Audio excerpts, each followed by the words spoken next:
بے شک آسمانوں اور زمین کے پیدا کرنے میں اور رات اور دن کے ایک دوسرے کے پیچھے آنے جانے میں اور کشتیوں اور جہازوں میں جو سمندر میں لوگوں کے فائدے کے لیے رواں ہیں اور میں جس کو اللہ آسمان سے برساتا اور اس سے زمین کو اس کے مردہ ہو جانے کے بعد زندہ یعنی خشک ہو جانے کے بعد سرسبز کر دیتا ہے اور زمین پر ہر قسم کے جانور پھیلانے میں اور ہواؤں کے چلانے میں اور بادلوں میں جو آسمان اور زمین کے درمیان گھرے رہتے ہیں عقل مندوں کے لیے اللہ کی قدرت کی نشانیاں ہیں۔ اور بعض لوگ ایسے ہیں جو غیر اللہ کو اللہ کا شریک بناتے اور ان سے اللہ کی سی محبت کرتے ہیں،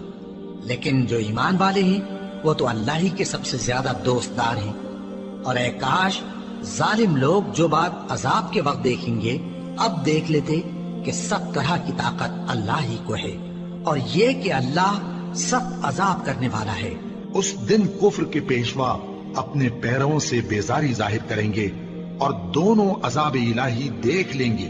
اور ان کے آپس کے تعلقات منقطع ہو جائیں گے۔ یہ حال دیکھ کر پیروی کرنے والے حسرت سے کہیں گے کہ اے کاش ہمیں پھر دنیا میں جانا نصیب ہو تاکہ جس طرح یہ ہم سے بیزار ہو رہے ہیں اسی طرح ہم بھی ان سے بیزار ہوں۔ اس طرح اللہ ان کے اعمال حسرت بنا کر دکھائے گا